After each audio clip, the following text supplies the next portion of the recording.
Good evening, ladies and gentlemen. I will call this meeting to order. This is the Land Use Planning and Zoning Committee of the City Council. Councilor Davis is serving as alternate for Councilor Benton, and Councilor Bassan is serving as alternate for Councilor Pena. All other committee members are present for this meeting. If you would please stand for the Pledge of Allegiance, I would ask Councilor Sanchez to give us the pledge in English and Councilor Bassan to lead us in the pledge in Spanish.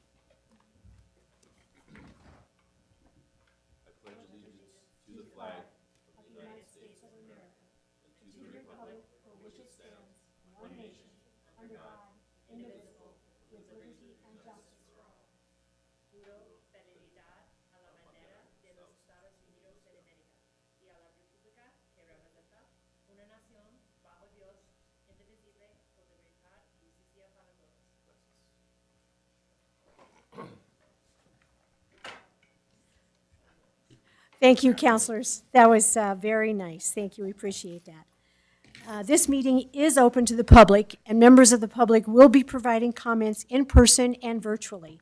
For those watching on the live stream, it can be accessed through Zoom, webinar, and YouTube Live. Sorry, which was probably a blessing. So this is, for those watching on the live stream, it can be accessed through Zoom webinar and YouTube Live from most smartphones, tablets, or computers. Members of the public have the opportunity to address the committee if they have signed up for public comment per the rules published on the agenda and on our website on Friday. We will call for the speakers when we get to the individual agenda item you signed up for. Here are the public comment ground rules. Comments are to be addressed to the committee members only. Each participant has 2 minutes to present. Please keep your comments germane to the topics on the agenda, and any disruptive conduct will result in removal from the meeting. We will now go to agenda item A10. This is sponsored by Councilor Benton and myself. O10 is adopting citywide text amendments to the Integrated Development Ordinance 1416 for the 2021 IDO annual update and adopting text amendments for a small mapped area, the Old Town Historic Protection Overlay Zone, HPO 5. I would move a do pass, and I need a second. We have a second on that from Councilor Davis. First of all, councilors, before we begin the actual meeting, we will begin with public comment on this bill. We will first hear from those who signed up to speak regarding cannabis prohibitions in Old Town. Councilor Lewis? Or Councilor Davis, I'm sorry. Madam Chair, thank you. This matter involves cannabis zoning issues, and as many of you know, I work in the cannabis industry in the daytime, although I don't have a personal opinion. Some of my clients do have an opinion on this matter, and so I'm going to recuse myself from this particular amendment and discussion. If you could invite me back when you move to the other portions of the bill. Thank you, Councilor Davis. We'll be happy to invite you back. So this item is quasi-judicial and requires that members of the public be sworn in. If you will be speaking for this, please raise your right hand. Is anyone speaking towards it on this? Madam Chair, yes, we have But Kathy we have Hyatt. Zoom. Yes, Okay. excuse me, Madam Chair. So Yeah. for those of you on Zoom, please raise your right hand. Do you affirm under penalty of perjury that your testimony today will be true? I do. Thank you. And thank you, Mr. Moya. Would you please begin calling the speakers? Thank you, Madam Chair. Our first speaker will be Kathy Hyatt. Okay, can you hear me? Yes, ma'am. Please proceed. Okay. I live in Old Town. I have a business in Old Town. And the topic of cannabis retail in the Old Town HPO 5 Historic District has been a subject of concern and discussion for some time. A number of merchants, residents, property owners, and San Felipe Church have expressed their desire for Old Town to remain a family-friendly tourist destination in Albuquerque, and has felt that cannabis retail does not at all fit the definition of family-friendly and is not appropriate in the Old Town Historic District. An application has previously been made to open a cannabis retail business on the northeast corner of Mountain Road and San Felipe Street. And just yesterday, I learned of an additional new development in the Sawmill neighborhood that would be a mix of apartments, hotel rooms, and retail. A cannabis retail shop will most likely be in the assortment of retail shops. Together with nearby cannabis retail shops already opening or planning to open on Central Avenue, there will be plenty of cannabis shops in the Old Town area. I urge you to help protect Old Town by passing the amendment prohibiting cannabis retail in the HPO 5 Historic District. Thank you. Thank you, Madam Chair. We will now go on to public comments for O2210 General Citywide Changes. Thank you, And, Mr. Moya. and we'll start with speakers here in the chamber. So we'll start with Bradley Day, followed by Rhiannon Samuel.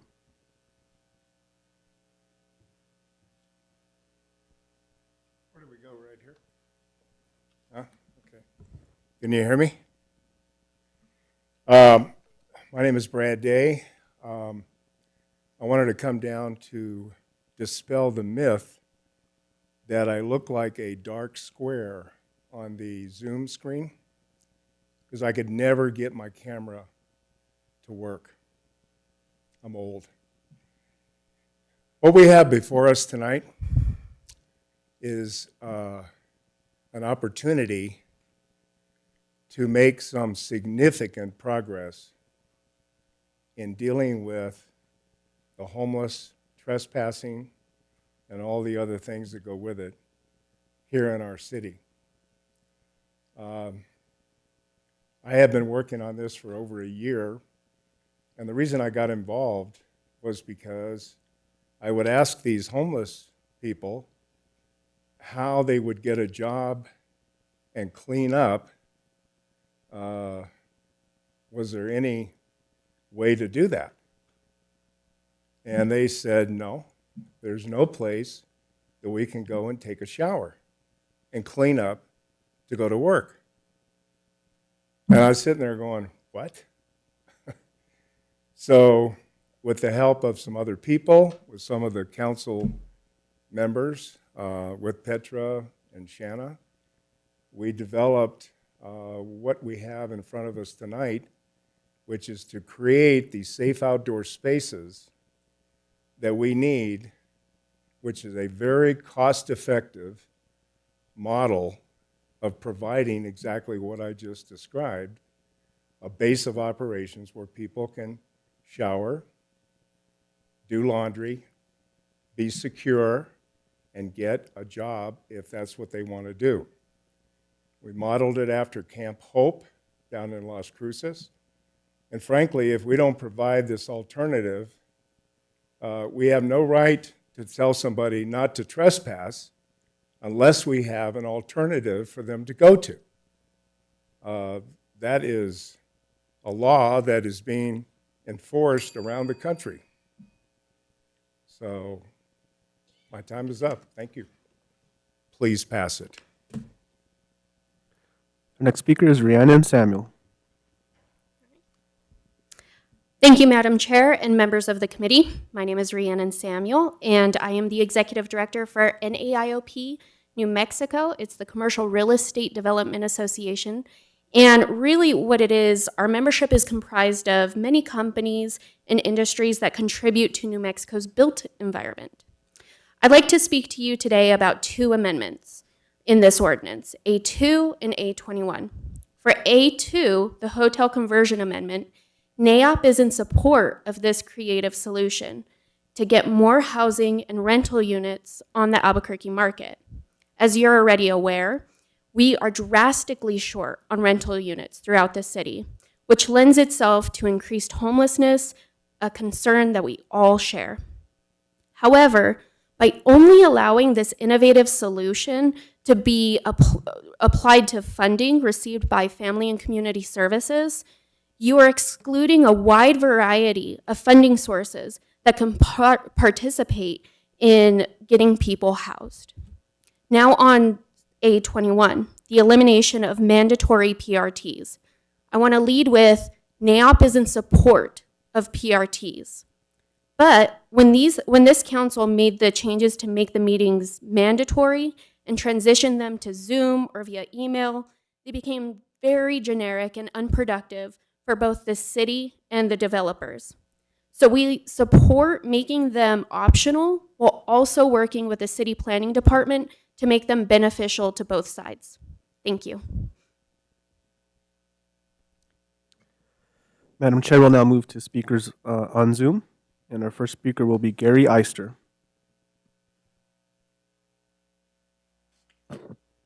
Thank you, Julian. Madam Chair, councilors, I'm Gary Eister. I serve on the Environmental Planning Commission. I'm addressing you in a personal capacity. I understand that Amendment 18 is not in play at LUPS. I hope that's correct, because taller permissive walls in front yards would damage neighborhoods. Here's why. The taller a wall on the street is, the more it obscures eyes on the street, both for neighbors and for the police. It is well documented in the literature that we cannot make communities safer by building private fortresses. Second, when Clyde Tingley signed our first zoning code in 1955, walls in front yards of most neighborhoods had been built by custom to 3 feet for decades. The code recognized this. The 3-foot permissive wall has endured in the code to this day. Most neighborhoods were developed with this code. It now forms the cornerstone of our streetscapes. These are the principal architectural asset of a neighborhood. In a few parts of Albuquerque, front yard walls taller than 3 feet are traditional. The IDO handles this already. The wall permit major is easy to get for lots where taller walls are prevalent. The EPC considered this proposal, and we heard resounding public opposition from many parts of the city. We heard zero support. We voted unanimously to recommend its removal from the red line draft. The current 3-foot permissive wall creates a good balance. It delineates private property from public property. It preserves eyes on the street and neighborhood streetscapes. I urge the LUPS to consider the record of public input. The deliberation of the Planning Commission reach the same conclusion and not support an amendment at LUPS, and not when it reaches council either. Thank I you, want to Gary. thank each of you for Gary. your Your hard time's work up. for this city. Our next speaker is Michael Brasher.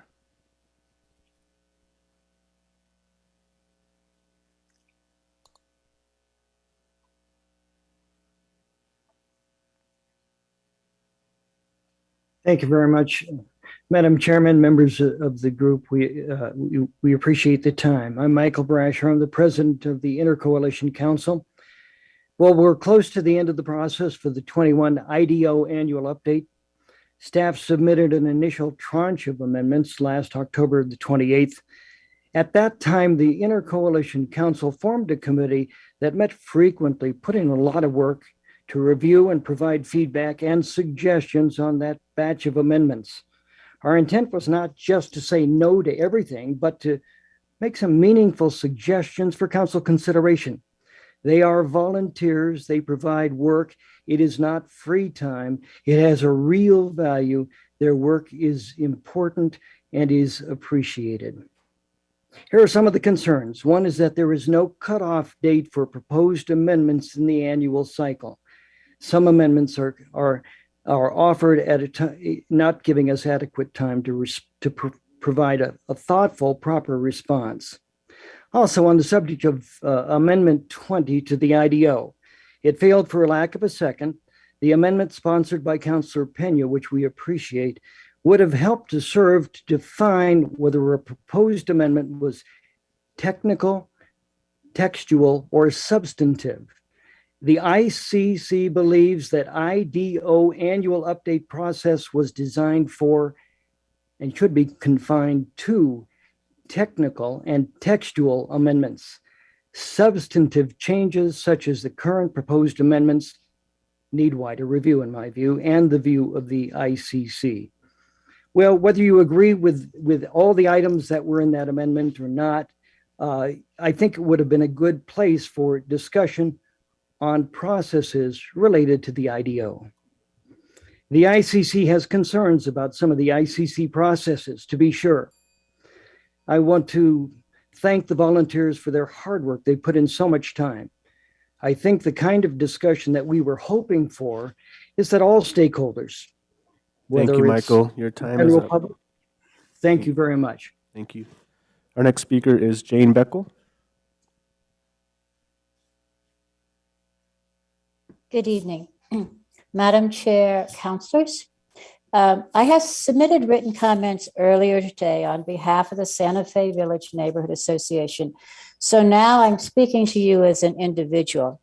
And there is one additional point that I would like to make tonight about the amendment process. I've been reading the proposed narrow legislation, which is scheduled to come before council next Monday. And one point in that really resonates with me. In the document, it says, whereas urban planners and development professionals can sometimes have better access to those holding legislative powers, and in administering this ordinance, the city recognizes the need for a constructive interface between neighborhood groups in the city to help address mistrust between neighborhood groups in the city and to help overcome knowledge, access, and experience barriers that could effectively quiet neighborhood voices when engaging urban planners in the city in various planning processes.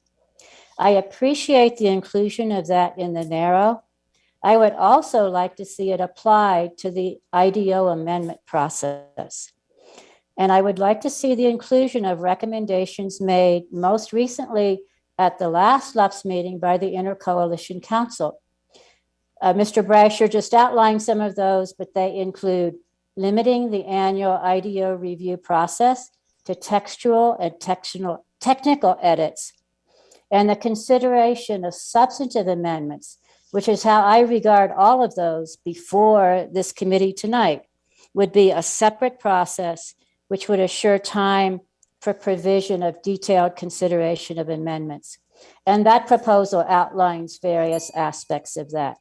I believe that if that were to be the process, that concerns about potential quieting of Jane. Your neighborhood time is up. voices. Thank you. Thank you. Our next speaker is Greg Weirs.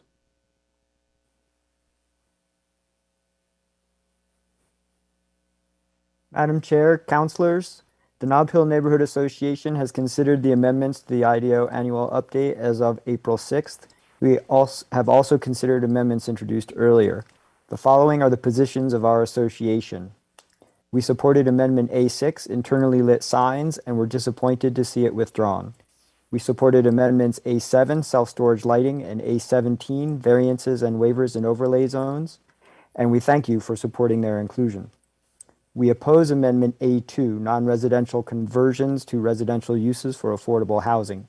We support the intent of increasing the availability of affordable housing. Our opposition is that by allowing conversions without kitchens, this amendment creates a new problem for those that cannot afford market rate rent. We are concerned that if passed, this amendment will incentivize substandard affordable housing, which will entrench the challenges faced by those it purports to serve. We would support amendments A12, safe outdoor spaces, and A13, temporary campgrounds, if they were changed to be conditional uses in MX zones. We also noted the addition of amendments A18 and A20, publicly introduced 1 hour before their consideration at this committee's last meeting. In the event they might be reintroduced, we considered them at our board meeting on April 6th. The board voted to support Amendment A20, intercoalition proposal for annual update process, and are disappointed that this committee failed to consider it. The board also voted to reiterate our strong opposition to A18, front yard wall height. The EPC voted unanimously against the amendment based on strong public opposition. Thank you. Our next speaker is Peter Kalitzis.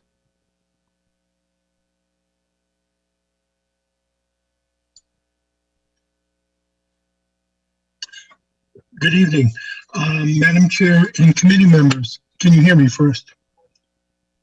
Yes, sir. Please proceed. Thank you. My name is Peter Kalitzis, and I'm speaking on behalf of Parkland Hills Neighborhood Association and we have supporting comments by Elder Homestead Neighborhood Association, and we submitted some written comments. Our comments are related to A12 and A13. We request that NR non-residential zones be permissive, as they would less likely create significant impact. Along with Nob Hill Neighborhood Association, we agree. We've requested MX be conditional use, and also NRC is transitional, be conditional use. We support A12 option 2 to provide opportunities. We recommended these changes so the residential zones are minimally impacted, have the opportunity to provide input, and become engaged when safe outdoor spaces and temporary campgrounds are proposed for the area. In making MX conditional versus permissive, there's protection in place for our house constituents as well as unhoused we seek to serve.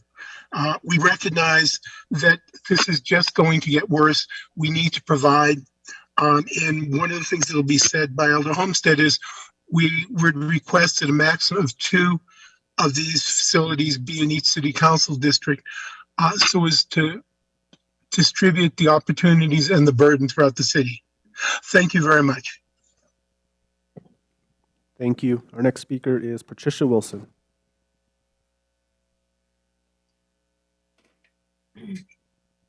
Madam Chair, councilors, please listen to this portion of the whereas statements in this bill. Quote, the city understands that predictability of zoning and compatibility of land use and zoning are essential in order to maintain and strengthen economic value and viability for property owners and businesses, and to ensure appropriate and adequate protections for neighboring properties, unquote. I remind you that the EPC's notice of decision spelled out the need for equitable distribution of locally unwanted land uses, aptly called LULUs. It says in part, quote, ensure that land uses that are objectionable to immediate neighbors but may be useful to society are located carefully and equitably to ensure that social assets are distributed more evenly, unquote. I implore council to require that at least 1 LULU be placed in every district before locating more in already overburdened districts. Also, of the 4 amendments today, only one, A21 pre-application meetings, could be considered a technical or textual amendment. All of the others, hotel conversions, safe outdoor spaces, and temporary campgrounds, are substantive amendments. The IDO amendment drafted by the Intercoalition Council would provide a metric for differentiating between technical and substantive amendments. To echo what Mr. Brasher said, I hope we can continue this conversation at the next annual update. Thank you very much. Thank you. Our next speaker is Sandra Pereira.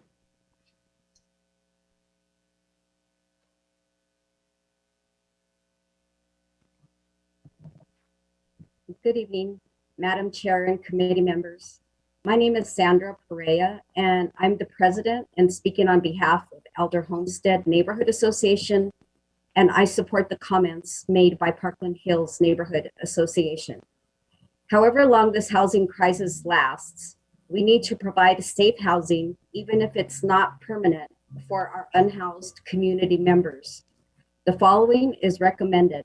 1, facilities should have oversight by formalized security or other supervision on a 24/7 on-site, not a choice of on-site or on-call, which the proposed amendments do not have. The 24/7 staffing would increase the safety for residents to go to the bathroom or take a shower without being accosted, robbed, raped, or murdered, and would encourage the most vulnerable to use these housing options. 2, the separation distance between these facilities, group homes, and overnight shelters should be at least a half a mile. and no more than 2 total of these facilities should be in each city council district. 3, retain the proposed maximum trauma-informed capacities of 40 and 30 per development. 4, these facilities should not be placed adjacent to or within our city parks or outdoor public and open spaces. And 5, these actions will ensure that each district takes on the responsibility of caring for the unhoused versus one district shouldering the burden. This should be an issue we tackle together, as our quote, one Albuquerque, unquote, mantra implies. Thank you. Thank you. Our next speaker is Renee Horvath.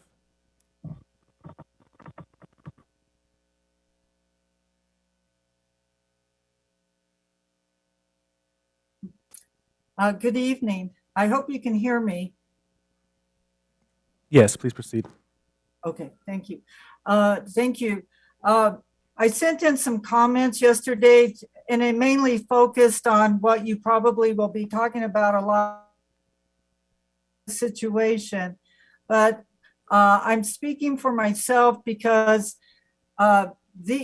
normally with this type of topic, in the past, we've had meetings, community meetings to brainstorm and talk about what's the best approach to take to it. So I'm offering some ideas. I realize you're trying to solve some homeless issues, but I also don't want them to impact the neighborhoods or businesses. So as I look at what we have already, like the tiny homes, I think it's a good concept, but when you drive around the area and you see tent city outside the gates and a lot of trash, it's not going to get support from the neighborhoods to have them right next door to them. So I'm trying to offer some ideas of how we can make them more successful, look at how we can improve them. I did think with the hotel conversion, I thought that we were originally talking about transitional housing to get people off the streets and into housing in a hotel, rehab it, fix up the old vacant hotel and make it work. I thought that was a good idea, but the thing that I noticed, you're going to have really good supervision, monitoring things to make sure there's no problems with the tenants, the businesses or the residents. You got to make this work. And that's why people are saying we need a better process to kind of work out these problems. So when you start approving where these are going to go in, it's going to work. Because if you look at the YouTube videos, some of these places work really good and some of them don't. So we need to figure out why are they not working and why are some working. So one of the commenters Thank you, Renee. said, Your time is up. Thank Okay, you. thank Our next speaker is Peggy Neff. Yes, sir.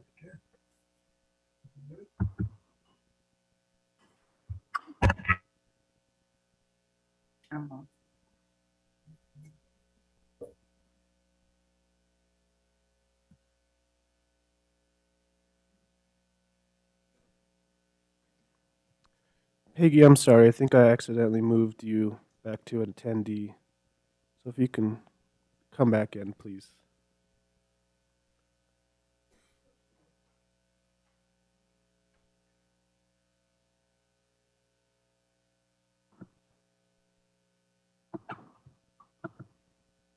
Good afternoon, counselors, colleagues. Thank you again for hosting public comment for the situation that we're in. I really struggled this time to actually come before you. I can't believe that you're actually considering these things. Substandard housing for our homeless populations, allowing one group of people to do something and then not allowing other groups of people to do it because they have a different funding source, all in the guise of protecting our communities from homeless people. Substandard housing should not be allowed in our city. I urge you, please do not even consider A2. I ask you to really consider that these are substantive issues. The whole gap analysis that took many years to put together, that put forward needs, behavioral health services, transitional housing, guided interventions for this very vulnerable population that need more than a countertop and a bed space. Why are we doing this? Because we're driven a lot by the economics of people and not by the actual needs and availability of resources. We need to integrate and talk to each other and work together. That's why we need to have a summary statement for each amendment. We need to have a justification for each amendment. We need an explanation of the benefits for each amendment. We need examples of proposed changes. We need summary statements of expected impacts and how many residents that the changes that you're putting on them, how many will be affected and how many negatively will be affected by variances for all mobile home associations. We need all public comments to be put together in a comprehensive way so you can represent us. We want you to represent us. We want you to do the best thing. We want to help improve the city, but you aren't allowing us to help by allowing this IDO amendment process as it is. Substantive amendments Peggy. need Your a time is up. different process. Thank you. Our last speaker is Jackie Fishman. All right. Thank you, Madam Chair, councilors. I'm Jackie Fishman here from Consensus Planning, and I just wanted to speak very briefly on a couple of the amendments. One, just to say that I support A12, option 1, safe outdoor spaces. I think it's a good change, and I think it offers other options that shelters and group homes and all the other kind of facilities, they just don't work for everybody. So I think that's a good thing. I also wanted to mention that I'm in support of A21, to the amendment to make PRTs voluntary. I support the change based on the last 4 years of my firm going through PRTs and waiting sometimes for 5 or 6 weeks to get them back, only to get mostly generic information, forms that don't actually respond to our questions. And sometimes the information we receive is in error. I like that it would be voluntary, but I would also add to that that I would ask more resources be provided to the planning department so that they can adequately do their jobs. And I know they're overburdened. I know they're short-staffed, and I think having more resources in that department would help this process. So thank you very much. Thank you. Madam Chair, that concludes public comments.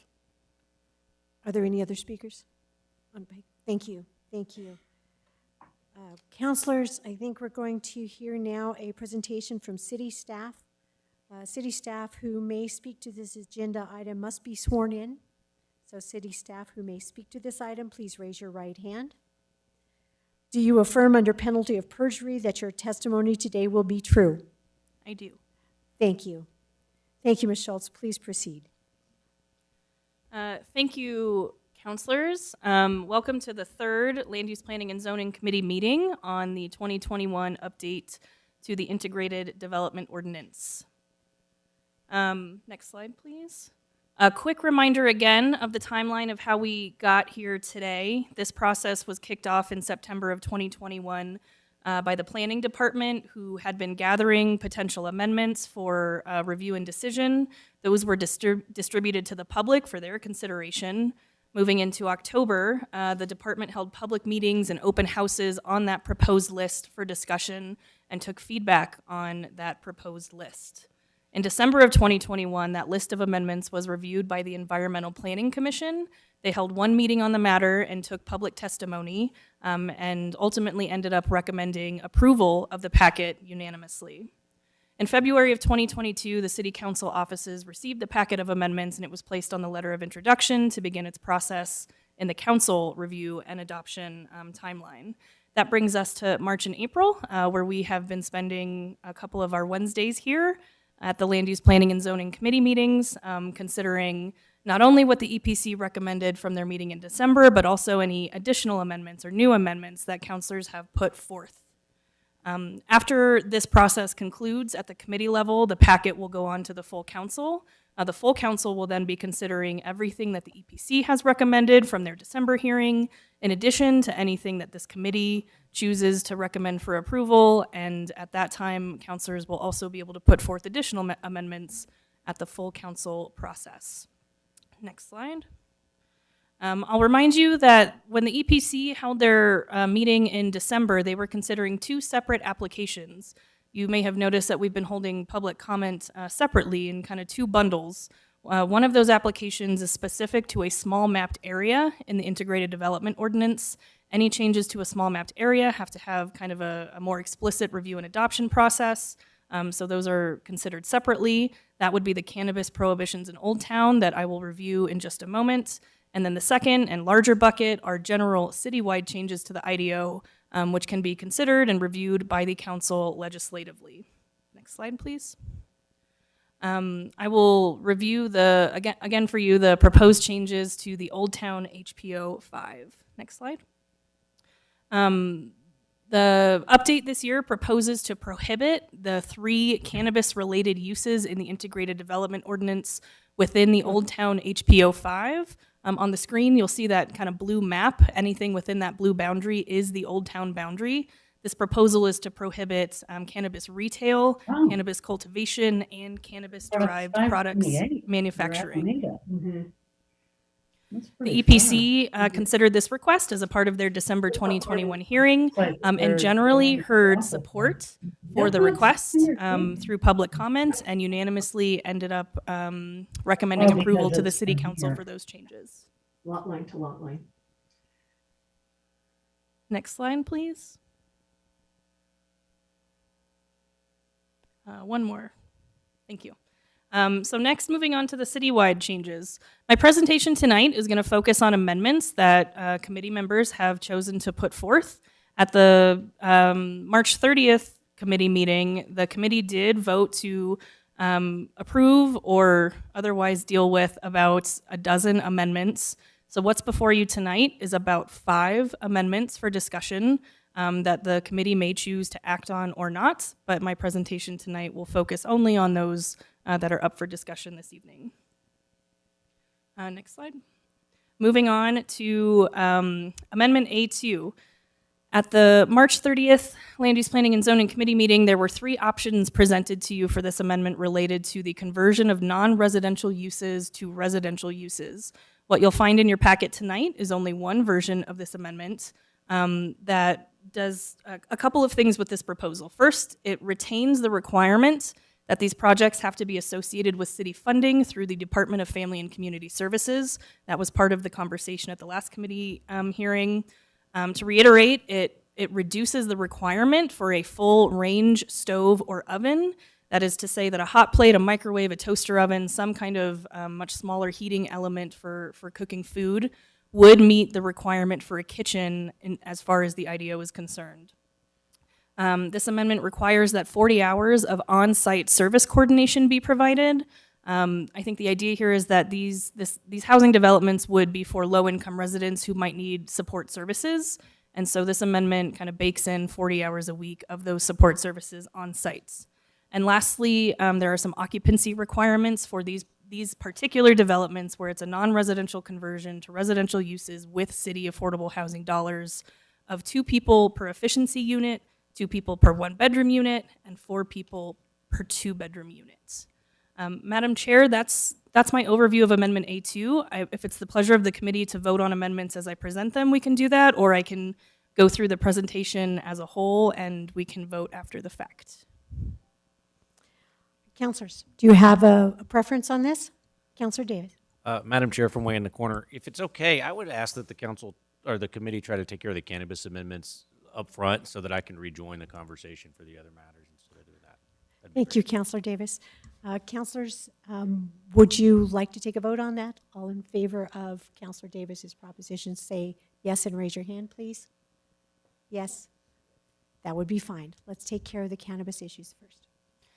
Madam Chair, I do not have any cannabis amendments in my packet. If there is a counselor who is interested in proposing a cannabis amendment, we could do that at this time. Counselor Feeblecorn. Thank you, Madam Chair. I just think that Counselor Davis was referring to the Old Town prohibition that he is excusing himself from. And so I don't believe that there's actually a separate vote on that. It's in the bill. Is that correct? So I don't believe we'll be voting on that separately this evening. Madam Chair, Councilor Feeblecorn, yes. The ordinance as a whole contains both the changes to Old Town and all of the general citywide changes as well. It's all wrapped into one bill. Thank you, Councilor Feeblecorn. Thank you. So this means that Councilor Davis may rejoin us. Thank you, Councilor Davis.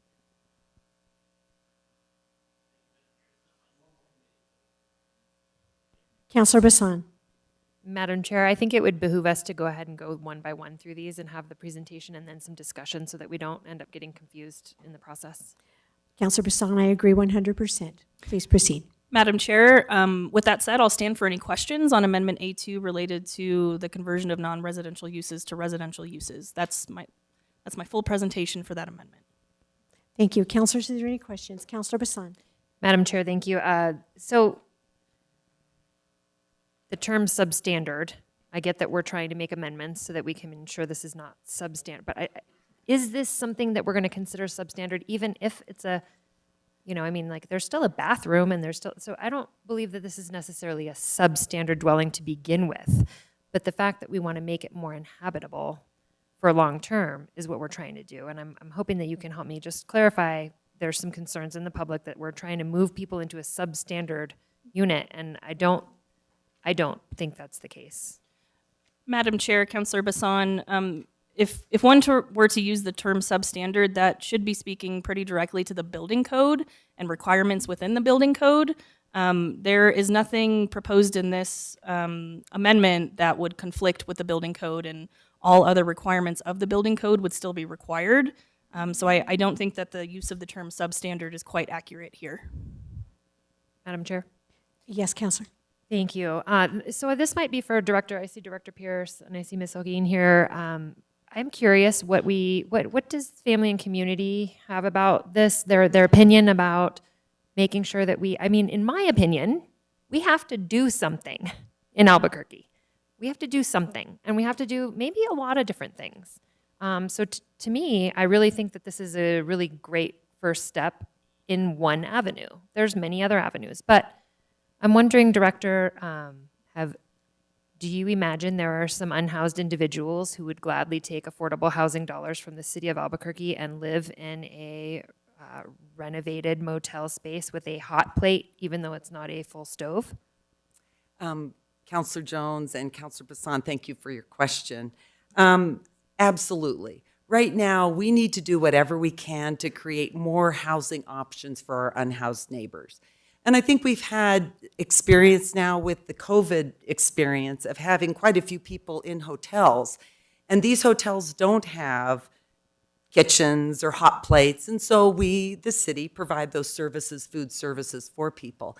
We've learned a lot in that experience. When we were in Denver last summer to look at safe outdoor spaces, we also looked what the city of Denver did very effectively in a very short turnaround time to acquire hotels and to make that living spaces for people. And not even transitional, I just do want to comment on the transitional.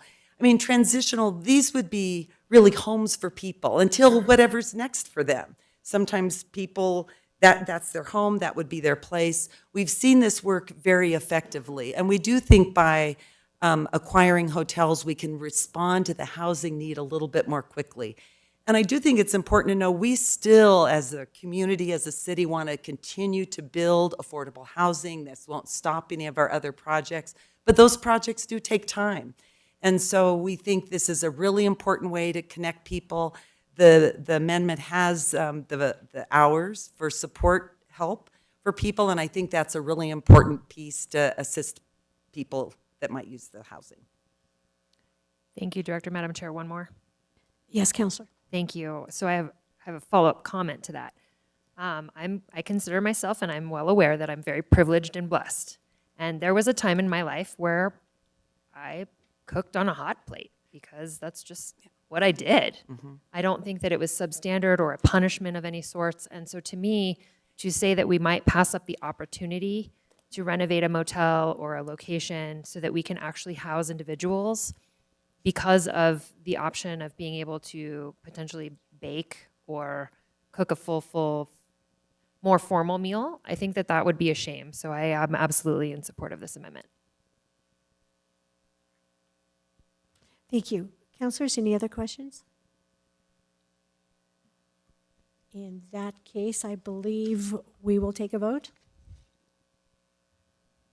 Madam Chair, we need a motion and a second to begin with. I would make a motion for a do pass on A2. There is a motion and a second. If you would call the vote, please. Madam Chair, we no longer have to do roll call votes, and so if the committee would just like to, say aye and raise their hand, that would be sufficient. Got it. All those in favor say aye and raise your hand. Aye. Motion carries. Thank you. Thank you, councilors. Floor Amendment 1 passes on a 5-0 vote. Next slide, please. And I believe that, I'm sorry, say again. Madam Chair, I will begin my presentation on Amendment A12. Thank you. A12 relates to a new land use in the IDO called Safe Outdoor Spaces. This amendment has been discussed at the previous 2 Land Use Planning and Zoning Committee meetings and has continued to evolve since that time. In your packet tonight, you will find 3 options for this amendment.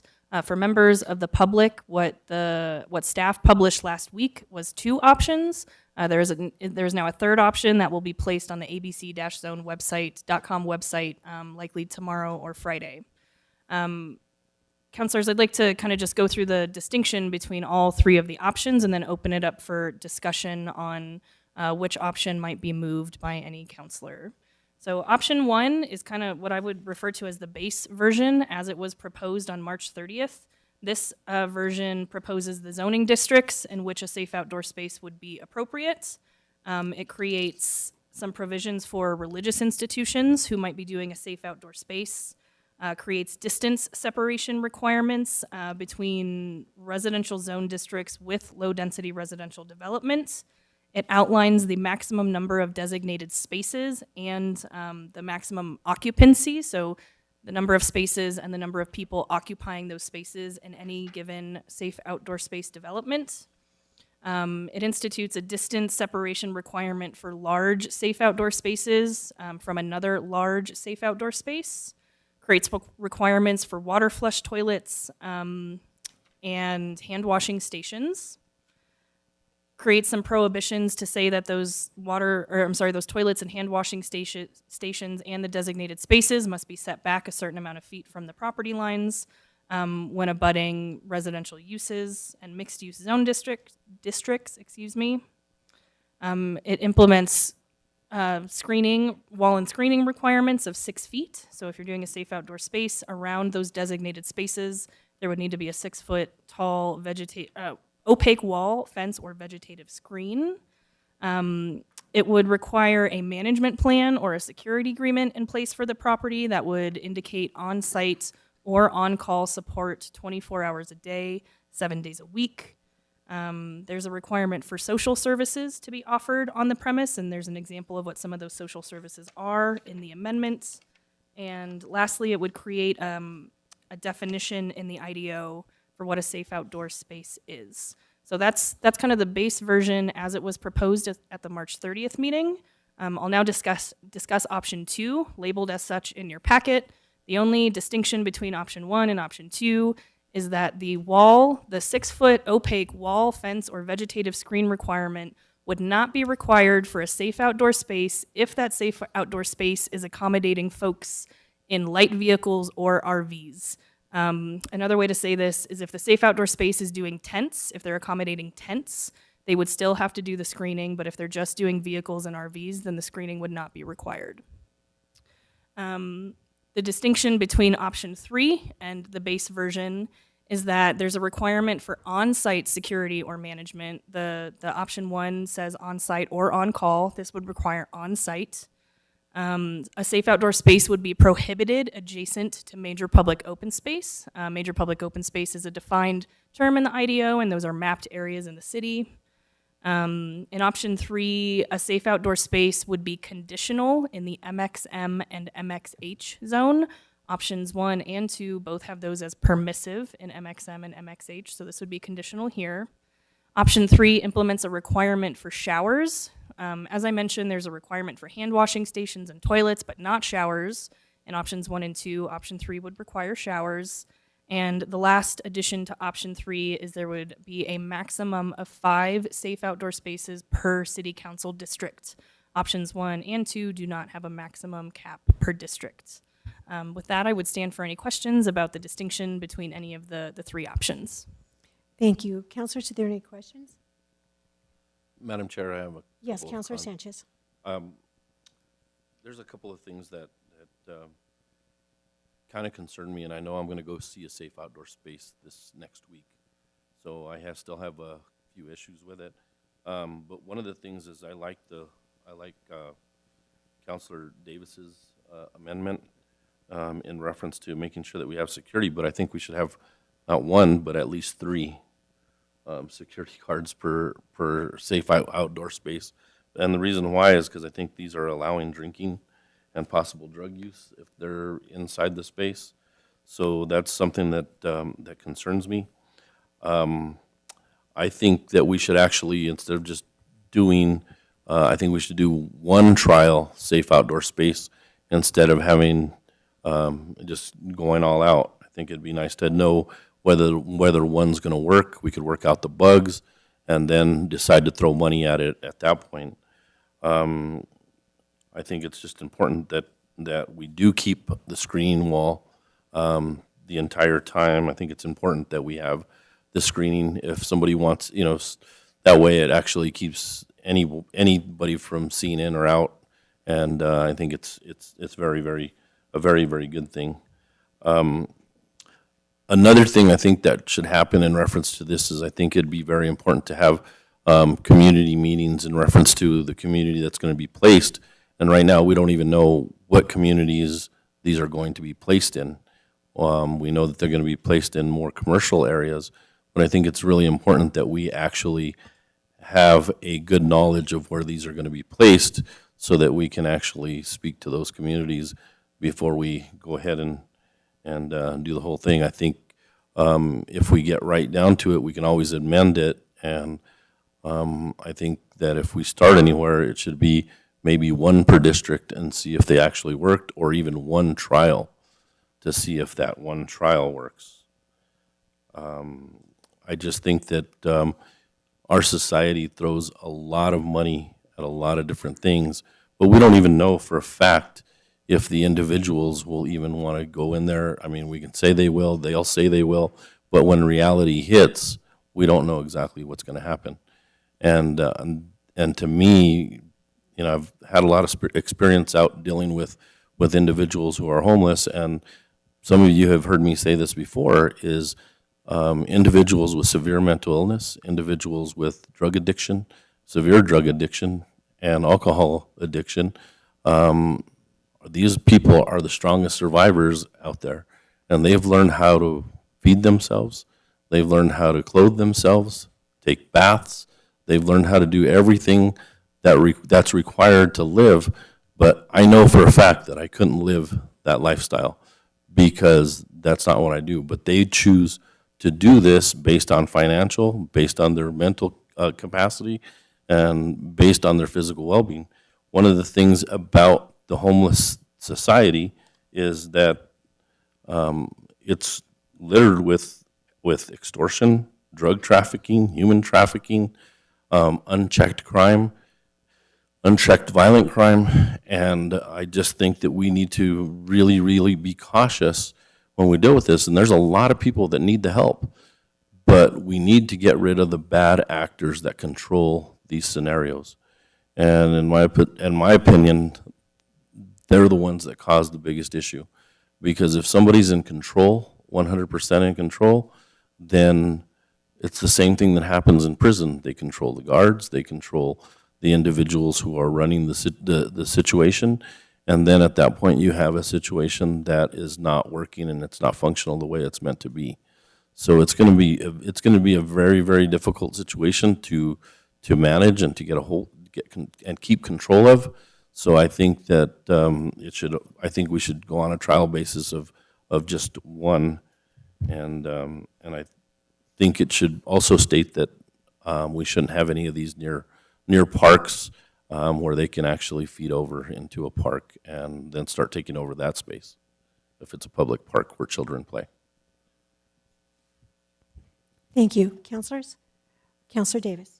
Madam Chair, to get our conversation started, and thank you, Councilor Sanchez, you referenced it. So, Madam Chair, I think I'd like to make a motion to adopt option 3 so that we have a discussion item to move forward with. I'll second that. Madam Chair, if I can just explain, and then maybe Councilor Bassan can respond to some of Councilor Sanchez's concerns. I appreciate it. As you know, I don't normally sit in this committee, but we heard so many of the public comments this evening. I think this amendment addresses that, including some pieces that have been included along the way. Nothing was excluded here. I think it was all incorporating the different developments as we've understood more. Specifically, I think this is a good compromise. I might, to my good friend from the west side, I think I think your point about community meetings is right. I think that's why we should make these conditional use in our MX zones. Some of our central corridor, business corridor is MX. That means that in those areas it would require those community meetings if they could be adjacent to some of those other areas. So I think we have tried to address that. I think that could be useful. And we'll be happy to discuss how we move forward with that, if we were able to move this out to the full council, if we need to tweak that some. And as far as the trials go, I do think there's a need for this, certainly. I think there's a cap here on purpose to be sure that no area is overburdened with a new project that we haven't yet developed, but also giving some flexibility for the private market to figure out where this goes and how that works. I'd love to talk to you about how to do that. I wonder, and I want to ask staff if it's more appropriate to address that concern, whether in the IDO we should limit that to one, say, per year or a trial per year, or if that's better done in the budget where we've got some limits on how to do that. I hate to put sort of limits and trials in the IDO because it's a planning document for long-term purposes, but how could we address some of those questions while giving people the option to put these where the need is best? Madam Chair, Councilor Davis, thanks for the question. Not all of these safe outdoor spaces will be publicly funded. These will be available for private development. So True. while it could be a good approach to think about this in our city budget, that wouldn't address the privately funded ones. Okay, thank you. And Madam Chair, I think this is a good start, and it brings everybody together, and certainly gives us something this committee could move forward to the full council to address everyone's additional questions. Thank you. Thank you. Councilor Fiebelkorn? Okay. Councilor Bassan? Madam Chair, thank you. So let me start with a question that I think is easy. Does this requirement for this one include a plumbed shower? Madam Chair, Councilor Bassan, it's silent on whether that shower is plumbed or maybe more portable in nature, so I think you could do either. Okay. And Madam Chair, so I'm really excited to be here tonight because I think this is a really valuable conversation, and I don't normally sit on this committee either, but going back to what I was saying earlier about, we need to make change now, and we need to do something now in Albuquerque in many different facets. So just like with the previous amendment, I agree with really all of what you're saying and what we're hearing, because that's the idea, is that there's not going to be a one-size-fits-all with this. So I'm going to kind of read through my convoluted notes here, but when I think about limiting it to even one per year, I think that we're really, really, really amazing at over-legislating ourselves and setting limits before we even know how to begin. So I would be concerned with doing that sort of a thing. But that being said, I also want to make sure everyone hears me and everyone listening at home that I think there are two particular districts in Albuquerque that are really sharing a bunch of the burden currently. And so, District 6 and District 9 are really doing a big lift right now. And I think that it is very important that we look into sharing that load for the rest of the city, and including in District 4. really people are mad right now. People are mad about a homeless situation. They're mad whether they're business owners, whether they're residents, whether they go to a park and play, probably as the unhoused. So to me, probably we're going to be making people mad no matter what we do here. But I think it's a great idea to start with an idea. So doing these safe outdoor spaces, I think is still honestly really exciting, but very formal. Like this is a lot of regulation too. So I'm in support of it, but I definitely want to keep talking about other ideas on how we even get to that point in the next year or two, or maybe even next month. And I've talked about it with many people, and I will continue planning on talking about it. But I think that this is really cool because we have the idea of renovating motels. We have the idea of maybe potentially, you know, housing vouchers and some human discrimination ordinances. And then now we're talking about safe outdoor spaces. You know, the county's trying to work a couple steps back and then move a little bit forward on the tiny homes. We have Gateway. Whether you like it or not, we have it now. We own it. So let's do something with it. We have an amendment here, and I'm going to go into kind of option 2. This amendment that is saying no fences on property.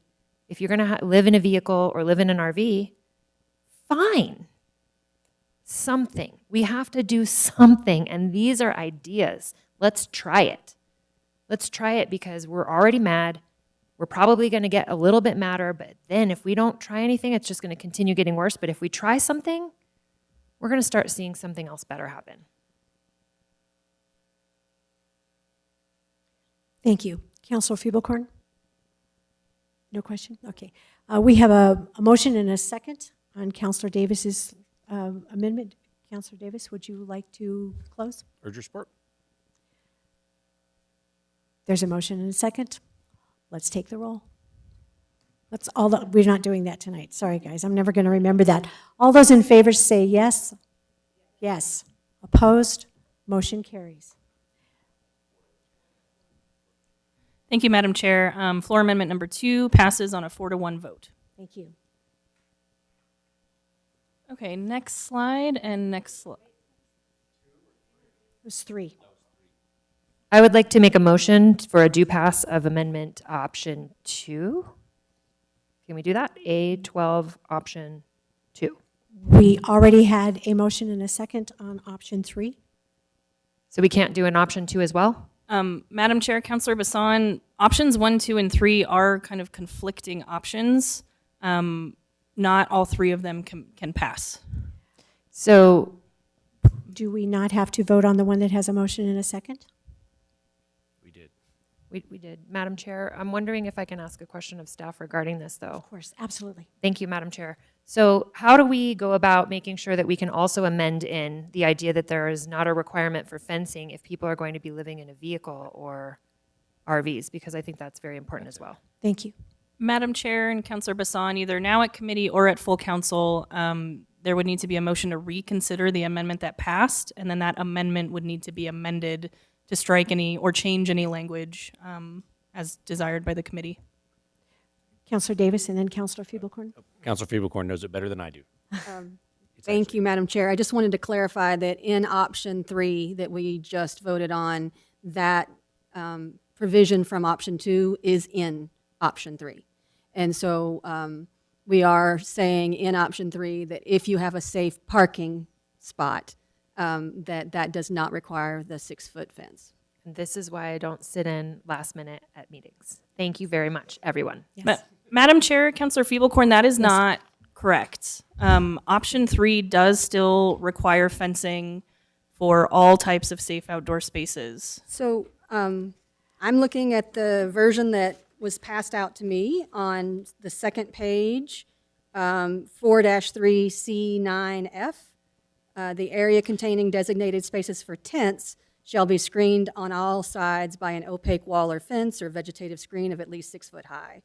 Madam Chair, Councilor Feeblecorn, my error. I'm sorry, you are correct. Okay. That is in there. Yay, thank you. I told you she'd do it better than I did. Councilor Davis. We're fine now. Okay, we have taken the vote. We are fine. Are we going to change this now? Let's leave it alone. All right. Thank you, councilors. Thank you, staff. Next, we have Counselor Bassan, we're finished with yours also. We've got it all put together. Counselor Davis for Counselor Benton, A13. Madam Chair, if it pleases the chair, I'd like to ask staff to do a presentation before we make a motion on this item. Thank you. Madam Chair, Councilors, A13 would create a new land use in the IDO called temporary campgrounds. This land use would look very similar to what a safe outdoor space would look like with a couple of distinctions.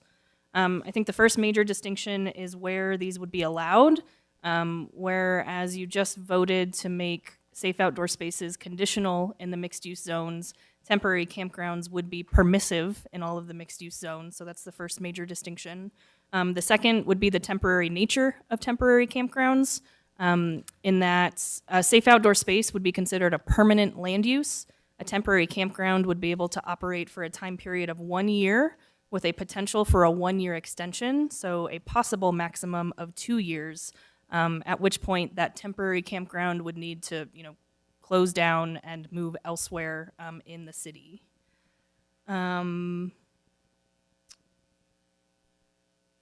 At this point, with the changes that were made to safe outdoor spaces, those are the two major distinctions between temporary campgrounds and safe outdoor spaces. Temporary campgrounds still require bathrooms and hand washing stations and showers, much like safe outdoor spaces. There are kind of density limits on how many occupants and how many tents could occupy a temporary campground. The screening requirements are still in place for temporary campgrounds, that 6-foot-high wall or fence. And on-site management or a security company would also be required, much like safe outdoor spaces as well. With that, I'll stand for any questions. Thank you. Councilors, any questions? Madam Counselor Chair. Davis. Madam Chair, if it pleases the rest of the committee, I would actually prefer that the committee take no action on this item so that the full council could consider it. My reason being, I'm sitting in for the sponsor. I understand the sponsor may not object to that, so that we can have more discussion. But I think there's definitely a need for this. This is a bridge. We're talking about all the options on the table. This is a bridge to the permanent outdoor spaces. We've enhanced them based on input from Councilor Sanchez and others and folks to make them better and more usable. I think this sort of transition piece, this temporary piece, needs a little more work and input from the community about how it would work. But I do think we should do it. And so it would be my preference that this committee take no action today, move it to full council so that it could be part of that discussion about the outdoor spaces we just passed. So I won't make a motion. Councilors, any comment? Councilor Fiebelkorn. I just have a process question. It's my understanding that each of these amendments that we pass goes to council as one package.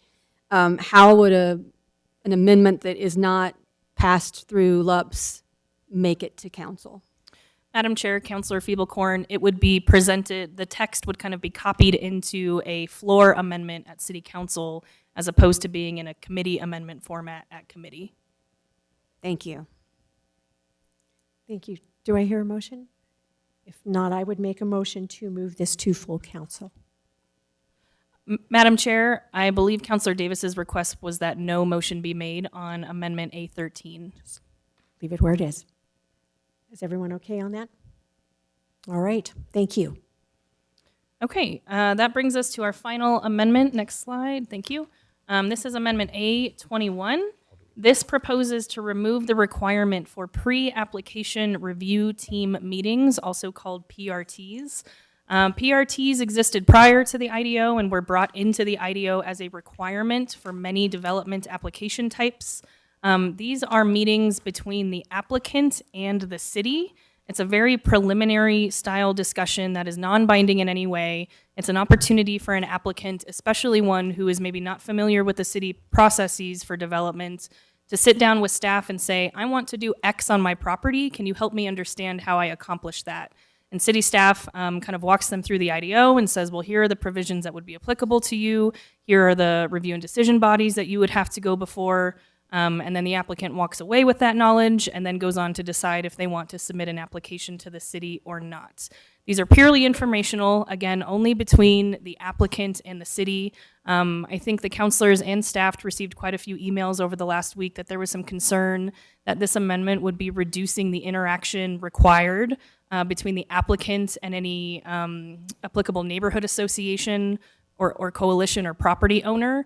And I just want to reiterate that this amendment is only changing the requirements for those meetings that are required between the applicant and the city. So any of the pre-application meetings where the applicant is required to reach out to the applicable neighborhood association and say, would you like to have a meeting about this project? That will still be required. The notice as set forth in the IDO and the neighborhood association recognition ordinance, those are all still required. This is only the meeting between the applicant and the city. PRTs would still be available to applicants who so wish to have one. Just the requirement that they be conducted before an application can be accepted by the city would go away. So if someone still wants those preliminary questions and still that preliminary time with the city to ask questions about the process, those would still be available. But for some of our more seasoned developers who don't need to come in and ask those questions, they wouldn't be required to do that any longer. Staff did receive some comments from the planning department about this amendment, and if it's the pleasure of the chair, I might ask Director Varela if he would be open to providing some of those comments. Yes, if you would, please. Thank you. And committee chair, members of the council, thank you very much. I think we can get to the same result, but would like a little bit of time to work with the development community on the wordsmithing on this, because we don't want to inadvertently, for example, delete all references to what a PRT is in the IDO. What I've found over the last several months is that as New Mexico is being discovered by outdoor developers, out-of-state developers, excuse me, and we're getting more and more of those calls, they go straight to the IDO for their guide as to everything they could possibly do. And if we don't even mention the existence of PRTs, and we'll put in there that they're optional, then I think that we could inadvertently be miscommunicating with people. So we can get to the same place we want to get with this. We don't disagree with making them voluntary rather than mandatory at all, but we would appreciate the opportunity to perhaps have this not voted on right now, but instead presented at council in a better worded version of it that doesn't accidentally throw out the baby with the bathwater, so to speak. Thank you. Councilor Sanchez. Thank you. The reason we did this is because we just wanted to kind of get rid of the red tape. It's just real simple. We wanted to make sure that those that know how to do it, just go ahead and do it. Those that need the PRT, then at that point, they can go ahead and ask for it. So I don't have a problem with that. I just think it's really important that we just loosen up the reins a little bit and make sure that those people that need it can actually get it through. Thank you. Councilor Bassan and then Councilor Davis. Madam Chair, so just to be very, very clear with people that are watching, this is not a Luis Sanchez amendment that is going to kill the building of the North Domingo Baca Aquatic Center. It has never been that. Thank you, Councilor Bassan. It is not going to do that. It is not going to even impede any of that. So the misinformation is out there. This amendment is simply actually putting something back pre-IDO, which I feel like a lot of people that we're hearing from that would be on opposition of us killing the idea of North Domingo Baca would prefer. So we're simply saying we want to offer more choice on an educational process at the very front end of it. And I think that it's very important for us to be clear with that, because we're not lowering the expectation of communication with the public. We're not eliminating the ability for transparency and involvement. If anything, we're probably, I was told, we might even be able to build the North Domingo Baca Aquatic Center 5 weeks faster. So for those of you that's like what you're really going for with this, there's that. But I think that we should again stop over-regulating ourselves and requiring things that have become so cumbersome. They are delaying development for single home property owners, not just big development. This is really like literally something that we can do to help streamline a process and make it better for Albuquerque while still educating those people who need the help and request it. And I'm fine with waiting so that we don't throw a baby out with the bathwater. Thank you, Councilor. Councilor Davis. Thank you, Madam Chair, and I'm fine with waiting too, but to put a finer point on the future conversation, Director, if you know, or if you could help us a little bit, do you know, just off the top of your head or anecdotally, sort of what percentage of of the maybe conditional use or variances, for example, are abandoned by a potential applicant after they get an opportunity for a PRT and really understand the rules and the law and the process? Do we have any information or just anecdotal about that? I actually was going to do a subdivision myself several years ago before I came to the city. I went through the process. I learned what all was involved, and I concluded that it wasn't commercially worth it for me. So I can tell you right now that I benefited from one of those where I learned early rather than going months and months into the process. I don't have specific statistics for you on those, but I imagine a lot of people have had that same beneficial experience of getting that advice up front. Madam Chair and Director, thank you. That actually, I know it's anecdotal. There's stories for everything, including strange emails about things that don't happen and aren't real. But no, I do think this process is actually useful. I think it's one of the better things that happened out of the IDO process because it required everybody to start talking to each other earlier in the process, not to force somebody to abandon something or force somebody to have a meeting they didn't want to have. But just to be sure that everybody really knows what the process was. And early in the IDO, I think this was really important because a lot of this was new, or people who were doing this for a long time had been doing it a certain way, and that's no longer the way, and they were investing a lot of time, effort, and energy in the process that we wouldn't accept. And so, I think I would be interested in looking at or having someone evaluate maybe not throwing the whole thing and making it all optional. I think there's some of these that are pretty big that need discussions no matter how many times you've done it, because you really do get insight from staff about where is this neighborhood and what are their interests that don't show up in black and white often. But also, some of these cookie cutter projects we see from out of state are great because it's outside investment coming to our city. But those don't always adapt to our process. So I'm not 100% for throwing it all out, but I would be really interested in hearing how the sponsor and the department could figure out a better process. That said, Madam Chair, one last question. Director, I recall from our budget hearings, and we're going to have more, that the department's asking for 20-something plus or minus new FTEs. And I think that's important because the planning department has been way understaffed and takes longer than we would all like to get through some things that we would like them to do, and I know they're busy. How many of those folks are dedicated to a process like plan review in this process, and or are those folks for other things? In other words, if we just resource the planning department appropriately, this seems to me that this is more about a timely response from the city than an objection to having a review. It seems like the objections I've heard have been just that the answers take a long time. So is this a resource question or is it just a process question? And there's like 6 questions in my question. Committee Chair Jones and Council Davis, the frustration has been the fact that they're taking too long to get scheduled, in addition to the fact that they have become what I call a light version as opposed to the more detailed version where you have the people there with the expertise. Right. And I think that's a function of shortage of staff and people just trying to get some folks together to give the best information they can at the time, as opposed to having the depth of knowledge from a more robust team, which is what we're asking for in order to make these more meaningful so that the answers are correct, as opposed to maybe somebody up there saying, listen, I've got to crank these things out, and so I can't go into the research that I should be going into in order to give you a valid piece of advice. So it's by and large a resource issue. I think that everybody recognizes that the development review and approval process in Albuquerque is complicated. It is perhaps less complicated than some other cities, maybe Santa Fe, for example, where almost everything's historic and it's much more difficult. But it's certainly more complicated than it's going to be. And I've been telling people now for several months, we have 2 choices. We either lower our standards, which I don't think anybody advocates, and that includes all those protections, or we beef up the staff so that we can provide the sort of expert guidance that people really need to get through the process. Because we all want to foster smart growth in Albuquerque, and we certainly know that we need the economic development so long as it's done in a way that maintains the protections and the safeguards for the, our way of life here, and the other, neighborhood feel that we want to keep in Albuquerque.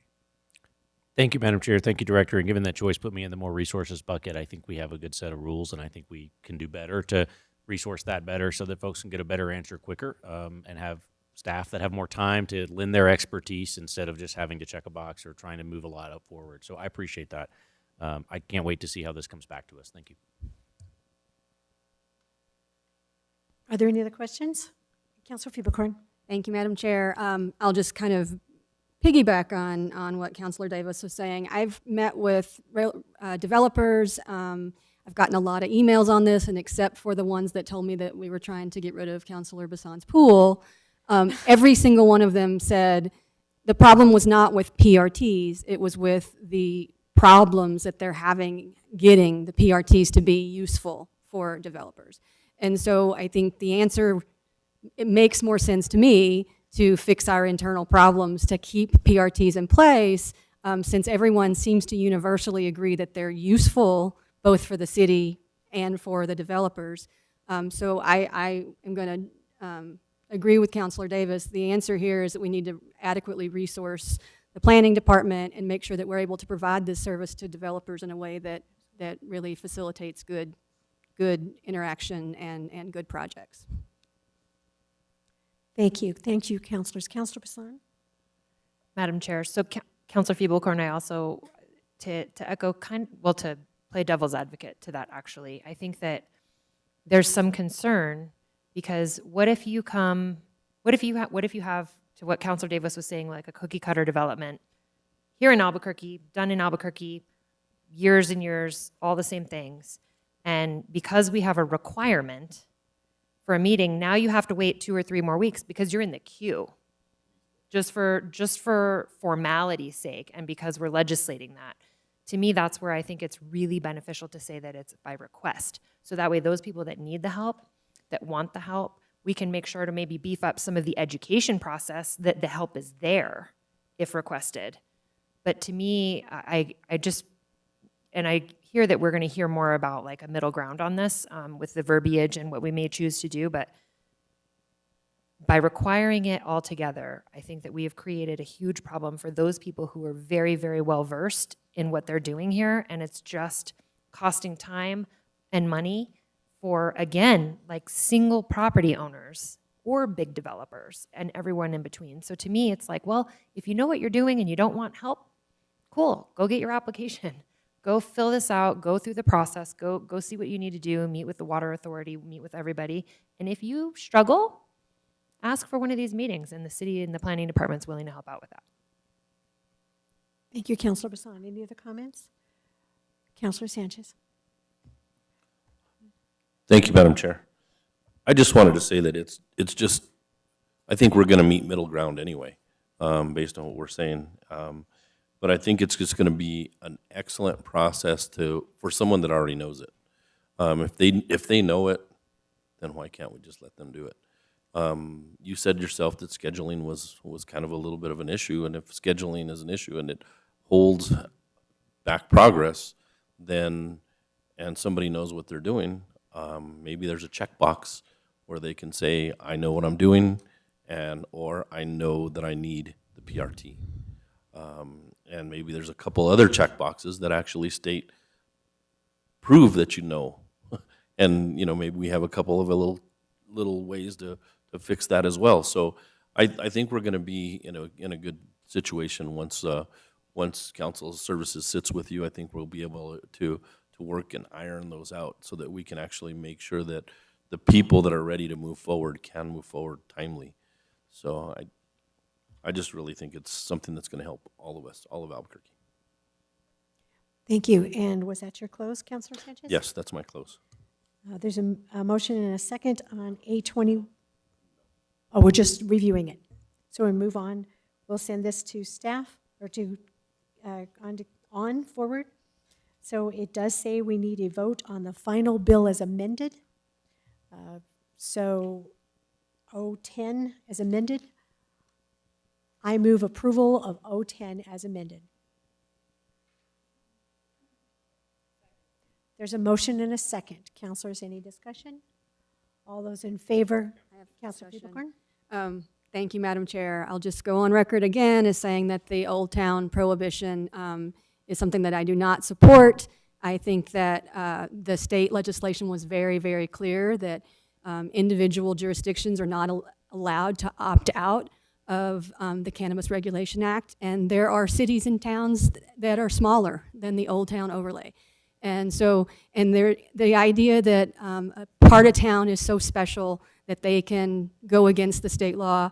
There are lots of parts of the city and lots of parts of the state that also have historic value and are, have all the same arguments that we're using for this. And so I do not support this part of the bill, and I just wanted to put that on record again for the 15th time. Thank you, Counselor. So it's my understanding at this point, since we have no other amendments here, that we should move this on to full council. Therefore, I'll make a motion to, I have a quick question. yes, but there's no pass on it. We just make a motion to move it to full council. Madam Chair, there is already a motion and a second on the floor to move the bill to full council, so at this point, you just need to take a vote. I have a quick question. I just wanted to make sure, we're talking about all the amendments that we just dealt with today? Madam Chair, Councilor Sanchez, the package that would get moved to full council tonight would include all the amendments that the EPC recommended approving in December, all the amendments that the committee voted affirmatively on March 30th, and any amendments that the committee voted affirmatively on tonight as well. That all would move to the full council. Okay. Thank you. Yeah, it is. Need a vote. Madam Chair. All those in favor, raise your hand and say yes. Yes. Opposed, motion carries. Thank you. Next, we'll go to B17, Counselor Davis. Madam Chair, on behalf of the sponsor, Councilor Benton, I would move a do pass on 017. 017 designates the Borellis Community Center as a city landmark. There's a motion and a second. Are there any comments, any discussion, councilors? Do we have anyone else signed up to speak? All right. There's a motion and a second. All those in favor say yes. Yes. Madam Chair, I believe that there is one amendment in the packet for this resolution. I apologize. I think I was supposed to do that, and I'm not sure I know what it is, but I do move the amendment in the packet. Yes. I think we need to make a motion for reconsideration. All those in favor say yes. Yes. Opposed, motion carries. Counselor Davis. I apologize, Madam Chair. I think that was on me. On behalf of Councilor Benton, I would move amendment number, 1 to 017. And I'll ask because my eyes aren't on, Ms. Schultz, would you tell us what it says? I can't see that far. Sure thing, Madam Chair, Councilor Davis. This amendment proposes to revise Section 4 of the ordinance that typically talks about how ordinances are compiled into our Code of Ordinances. Instead, this would direct that compilation language to instead reflect changes to our official zoning map. So moved. Councilor Fiebelkorn? Okay, there's a motion and a second. All those in favor, raise your hand and signify. All those in favor say yes. Yes. Opposed, motion carries. Thank you. And now the bill, Madam Chair. And now the bill as amended. All those in favor say yes. Yes. Opposed, motion carries. Thank you. Next, Councilor Fiebelkorn, R230. Thank you, Madam Chair. This is R230, designating the Manal Metropolitan Redevelopment Area, making certain findings and conclusions pursuant to the Metropolitan Redevelopment Code, and authorizing and directing the city to prepare a Metropolitan Redevelopment Plan for the Manal Metropolitan Redevelopment Area. I'll move a do pass. There's a second by Councilor Davis. Any questions, any comment? Councilor Fiebelkorn, would you like to say more? I'll just say that anyone who's been on the section of Manal between, Carlisle and the interstate knows that it is an area of particular interest. This would be a really great opportunity for that part of town to really get some redevelopment and get some attention that is much needed. So I would just urge your support on this designation. Thank you, and I understand we have some public comment. Madam Chair, yes, we have Jackie Fishman, I think, has a short presentation, but before that, we do have a couple public commenters as well. So our first speaker will be Rhiannon Samuel.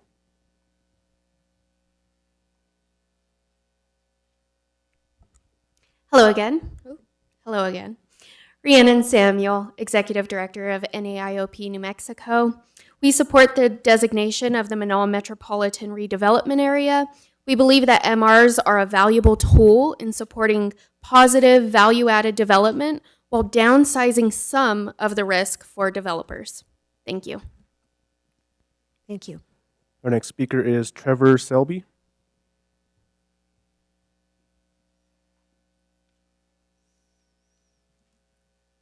Good evening, committee members. I'm Trevor Selby. Right now, my pronouns are they, them, and he, him. I am a resident of District 7 and am someone who's dependent on public transit to travel. Tonight, I am here to support the designation of the Manal area as a redevelopment area, as outlined in R230. Furthermore, I'm here to share concerns, stipulations, and perceived opportunities held by the communities I represent, which includes environmentalists, cyclists, public transit users, youth, and the working poor. It's been proposed that this designation could result in a new police substation. For the unsheltered, BIPOC, queer, and poor communities, this is a potential hazard. So without policies that promote economic opportunities and rehabilitation, criminal behaviors will simply relocate, exasperate, and be met with police violence. This is why I propose this designation is used to improve social services, public transit, visibility, community connections, and other developments. Such developments could set a precedent for the city. With respect to this council's time, I invite my representative, Councilor Feeblecorn, and District 2's representative, Councilor Benton, who I know is absent tonight, to further discuss my community's concerns and stipulations. Please pass R230 to provide much needed investment in Albuquerque's residents and infrastructure. Thank you. Thank you, sir. Are there any other comments? Madam Chair, that'll conclude public comments, but if the chair would like, Jackie Fishman is on Zoom for a presentation, if you'd like to hear from her. Okay, sorry, couldn't understand you. Okay. Good evening, Jackie. Good evening. Thank you, Madam Chair, councilors. Jackie Fishman with Consensus Planning. We were the firm that the city hired to do the Manal redevelopment project. I'm going to share my screen if I could. Let's see. Can you see my screen? Or let's see. There we go. Okay. Madam Chair, Jackie, no, there it goes. Okay, there we go. 1 second, please. Okay. So, as you probably know, since I was here several months ago for our initial report, this is a 3-phase project. Phase 1 study was completed for the area bounded by Candelaria to the north, I-40 to the south, San Mateo to the east, and I-25 to the west. That initial study focused on non-residential properties and issues related to vacant buildings and properties, deteriorated conditions and crime, changing retail trends, and transportation systems. The Phase 1 report was approved by City Council in November of last year. Phase 2, which is where we're at tonight, includes a designation of a sub-area, which is on my screen, as a metropolitan redevelopment area. That's why we're here today. We presented the designation report to the Albuquerque Development Commission in February, and we received a recommendation of approval to council. Phase 3 will involve the preparation of an MRA plan. But in doing our initial study in the proposed designation report, we found numerous buildings and structures throughout the Manal area that were vacant and deteriorating through a variety of factors. And that includes a lack of ongoing investment and disinvestment, crime issues, and to some extent, access changes to the interstate system. We also found deteriorated site conditions, and those include accumulation of trash, weeds, and inoperable vehicles, damaged or missing signs, damaged pavement, missing sidewalks. The bus stops are in pretty poor condition as well. We don't have street trees or parking lot landscaping that newer development has. Also, a lot of evidence of graffiti on the vacant buildings. We also found low levels of commercial activity, and that includes lease rates in the area are well below the average for the Albuquerque retail submarket. So I worked with a couple commercial brokers in the community to do that analysis. Commercial activity is heavily influenced by safety issues and challenges with homeless people. And then the combined lack of ongoing investment in these aging retail properties, lack of major activity generation, and safety issues has really made the Manal corridor less desirable for commercial development. I drive Manal every day. I live in the near North Valley by the river, my main east-west corridor, and it's just getting worse and worse and worse. Lastly, we did, throughout the project, meet with business owners in the area. They've expressed a very strong level of frustration with the existing conditions. And they've said, if things don't change soon, they may consider divesting in the area by selling their properties. So I would urge your support for this designation. We can get started on the plan right away. And I would just thank you for your listening to me tonight. Thank you, Ms. Fishman. Any questions? Petra, obviously you want to speak with us. Madam Chair, councillors, I just wanted to let you know that I'm available if you have any questions. Jackie's given you guys a great overview on this. Once the designation report moves on to full council and assuming it's approved, then as Jackie mentioned, we can move into working on the plan, and that's where we would look at specifics such as whether a police substation would be a good recommendation or not, whether would be good opportunities for opportunity sites and other recommendations. All of those go into the actual plan. And so this is just the boundaries. So I'm available for any questions. Thank you, Ms. Morris. Councilors, are there any questions? I think we're ready for now. Thank you. Thank you. Are there any other speakers? Madam Chair, there is a motion on the second on the floor, so all we need is a vote at this point. Got it.